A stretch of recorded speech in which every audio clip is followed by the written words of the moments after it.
diblomaasiyadii ayaa daawanaysaan Mareykanka waxaa laga baqayaa inuu burbur micnaha agaha la sii gelayo markaad eegto go'aanada kala duwan oo ay qaadanayaan kooxda madaxweyne Trump. Professor American oo ah khabiir oo wax ka dhiga jaamacadda Chicago ee dalkaasi Mareykanka wuxuu ka hadlay Mareykanka iyo hadda marxaladaha uu wajahayo. Haddaba professorkan saaxiib yaal wuxuu sheegay in madaxweyne Trump iyo kooxdiisa ay u muuqanayaan inay meel kasta dagaal ay la gelayaan taasina ay caqabad ku noqon doonto oo ay burburin doonto dalka Mareykanka. Si gaar ahaaneed wuxuu yiri dagaaladan hadda waxaa ka dhalan doona dagaal weyn oo aanan la ogeyn oo Mareykanka lagu soo qaaday, dagaalkaasi oo ah mid ka dhan ah dollarka Mareykanka. Sida ay hadda dawlado badan ay sameeyeen, waxay dawladuhu bilaabeen in ay dollarka iska dhigaan oo ay lacagahooda wax ku kala iibsadaan. Sheekada Britishka oo Ruushka iyo Shiinaha ay ku jiraan ayaa markii hore soo bilaabay. Professorka marka wuxuu yiri sanadkii 1945 istiraatiijiyadda guud ee Mareykanku waxay ahayd mid cad,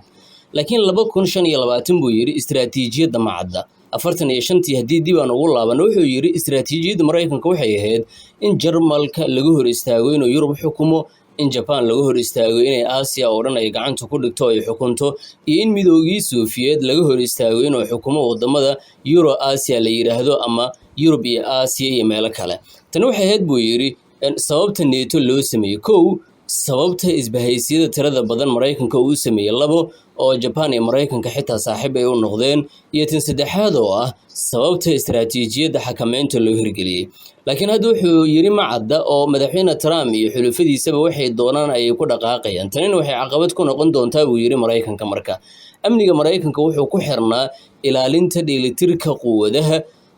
ka baxsan buu yiri dhanka xuduudaha iyo badaha. Markii midoogii Soviet oo burburay 1991 wuxuu yiri Washington waxay gashay qalad istiraatiijiyadeed oo musiibo ahaa. Waxay rumaysteen buu yiri dagaalkii qaboobaa inuu dhamaaday, sababtoo ahna qiyamkeennii ayaa guuleystay buu yiri. Laakiin waxaan u maleynayaa in dimuqraadiyadda xorta ahi ay tahay wax lama huraana. Waxa la ballaariyay buu yiri gaashaanbuurta NATO waxaa la beegsaday xilligaas oo laga baqayay Ruushka, laakiin markii dambe waxaan joojinay buu yiri fikirkii awoodda. Siyaasadii juqraafiyadeed gebi ahaan waan luminay oo sheekadii mid kale ayaan ka dhignay in Venezuela laga duulo, in lagu duulo dal kasta oo ka hor yimaada, in dollarka Mareykanka uu wax ku iibsadana caqabad bay noqonaysaa buu yiri guul ma keenayso. Muddo 40 sano ka badan ayaan la socdaa buu yiri isbeddelka juqraafi siyaasadeed ee caalamka ka dhacay, waxna aan ka qorayay, laakiin Mareykanka wuxuu luminayaa buu yiri dhaqaalihii iyo awooddii si gaar ahaaneed saameyntii dollarka Mareykanka. taasina haddii meesha ay ka baxdo wuxuu yiri meel cidlo ah ayuu Mareykanka ku soo dhici doonaa. Tusaale ahaan wuxuu yiri mar waliba oo Mareykanka uu isku badiyo aagaga uu ka dagaalamayo waa mar walba oo caqabad uu la kulmo. Tusaale hadda wuxuu yiri Shiinaha ayuu doonayaa inuu xoogga saaro oo la dagaalamo, laakiin Shiinaha wuxuu Yurub u soo bandhigi karayaa ganacsi shuruudo aysan la socon, oo Mareykanka ganacsigiisa shuruudo ayaa la socda oo IMF iyo waxyaabo badan ayaa daba socda, iyo hubka xitaa marka uu iibinayo shuruudo ayaa la socda. Laakiin Shiinaha wuu ka bedelayaa, waxa uu Aasiya u soo bandhigi karayaa maalgashi, haddana isbahaysigooda in laga mid noqdo iyo shuruudo micnaha gebi ahaan aan ku dhisnayn. Shiinaha ayuu ka hadlayaa. Marka wuxuu yiri midowga Yurub waa la luminayaa, Shiinihii sidaas oo kale waa la dagaalamayaa, Ruushka cadootimo ayaa laga dhigtay, laba cawaaqib oo waaweyn ayaana ka dhalanaya, cawaaqib ka dhow iyo cawaaqib ka fog. Wuxuu yiri cawaaqib ka dhow marka la eego dalalka qaaradda Yurub waxay kordhin doonaan barnaamijyadooda military gaar ahaan si madax bannaan. Waa tallaabada hadda Jarmalka uu bilaabay inuu qaado oo yiraahdo aan isku tashanaynaa oo Mareykanka hooskiisa kuma jiri karno, iyo nidaam aan la jaanqaadi karin Mareykanka inay sameeyaan. Isku xirnaantoodii way sii burburaysaa buu yiri. Aasiya gudaheeda Japan iyo Kuuriyada Koonfureed waxay si aamusan u dhisanayaan buu yiri madax bannaani istiraatiiji ah, mana sheegayaan in ay micnaha jibinayaan Washington. Waxay leeyihiin saaxiib ay Washington la tahay, balse way feejigan yihiin buu yiri oo waxay og yihiin waxa ku dhacay isbahaysigii 80kii sano ee la soo dhaafay oo midowga Yurub ah. Waxay isku diyaarinayaan adduun Mareykanka uusan kalsooni buuxa u ku lahayn. Hubka waa la iibsanayaa, balse saameyntu way yaraanaysaa buu yiri. Marka cawaaqibka fog marka la eegana wuxuu yiri Yurub waxay yeelan doontaa awood military oo ku filan in ay iska celiyaan Ruushka, oo hadda waa la tusiyay waxa la yiri hooskeena kuma sii jiri karaysaan waliba iyagoon Mareykanka ku tiirsanayn. Taasina micnaheedu waxa weeye uu Yurub uma baahnaan doonto gaashaanbuurta NATO waana NATO u baahnayn waa Yurub la macaamili karaysana Shiinaha waliba si madax banaan Aasiya gudaheedana xulufada waxay gaari doonaan heer ay joogitaanka Mareykanka uu noqdo ikhtiyaar oo kaliya macnaha haddii aad joogtidna waxba nagama dhibayso haddii aad baxdana waxba nagama dhibayso waan isku filannahay nidaamka lacagta caalamiga ahna wuxuu noqon doonaa buu yiri mid gabi ahaanba badan doolarku wali uu jiri doonaa laakiin awoodda cunaqabateynta dhaqaale ee Mareykanka uu isticmaalo way burburi doontaa marka laga hadlayo doolarka Mareykanka tani ma aha mala awaal waa natiijada macquulka ah ee siyaasadda maanta jirta buu yiri haddii madaxweyne Trump iyo kooxdiisa aysan dib isu eegin Nigeria oo kale ayaa tusaale loo qaadanaya waxa la yiri markii Mareykanka uu isku dayo inuu weerar ku qaado cunaqabateyn uu saaro tallaabo kasta uu qaado u suurtagali weyday taasina waxay keentay in Nigeria ay dhanka kaleeto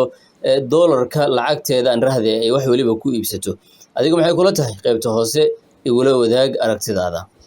telefishinka Al Jazeera ayaa wuxuu soo bandhigay warbixin baaritaan oo dabagal dheer lagu sameeyay hay'ad ka shaqeysa barakicinta dadka shacabka ah ee reer Gaza kuwaas oo boqolaal ilaa iyo kumanaan iminka gaaraya lana geeyay ugu yaraan 3 dal oo ku yaala qaaradda Afrika iyo sidoo kale Aasiya baaritaanka saameynta ee telefishinka Al Jazeera ayaa waxa uu markaasi ku saleysan yahay ilo xog ogaal ah ururinta macluumaadyo iyo sidoo kale warbixino dhanka warbaahinta ah waxaana lagu fashiliyay shabakad ka shaqeynaysa barakicinta dadka shacabka ah shabakadan waxa ku lug leh urur lagu magacaabo Al-Majdi iyo sidoo kale xafiiska socdaalka iskaa ah oo Israel ay dhawaan sameysay kuwaas oo si gaar ahaaneed loo asaasay markii la bilaabay qorshaha barakicinta warbixinta Al Jazeera waxay tilmaamaysaa kadib markii madaxweyne Trump uu shaaciyay qorshe ku aadan dadka shacabka in laga raro magaalada Gaza in Israel ay go'aansatay in ay si weyn u fududeyso xayiraadihii saarnaa Falastiiniyiinta doonayay in magaalada Gaza ay ka baxaan tallaabadan waxaa ka mid ah hoos u dhigid ballaaran oo lagu sameeyay shuruudaha dhanka ammaanka taasina waxay keentay 95% codsiyada bixitaanada in la ansixiyo iyada oo si aanan caadi ahayn oo horey loo arkin dadkan loogu ogolaanayay inay baxaan Al Jazeera dabagalka xogta ay ku sameeyeen waxay muujinaysaa barakicinta reer Gaza inay tahay laba arin oo waaweyn waatan koobaad in laga dhoofiyo garoonka diyaaradaha ee Ramu oo Israel ku yaala gaar ahaan dhanka saxaraha naqab loo yaqaano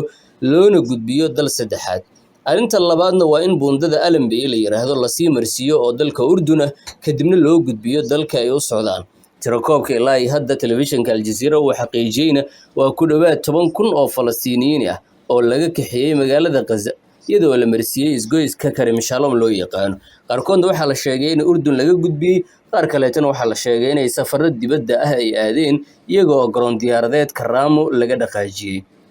garoon diyaaradeedkan haddii aad xasuusataan Israa'iiliyiintu mas'uuliyiintu waatii ay lahaayeen waxaan u sameynaynaa dadka reer Gaza ee doonaya inay baxaan inay halkan ay ka duulaan Al Jazeera marka waxay sheegeen kooxda dabagalka ay ku sameeyeen inay ahayd dhaqdhaqaaqa diyaaradaha loo maleynayo inay qaadaan dadka reer Gaza iyada oo duulimaadyada shakiga ay ku tageen Aasiya si loo diiwaangeliyo wadooyinka dadkan ay marayaan waxa sidoo kale ay sheegeen inay isku dayeen inay kashifaan wajiga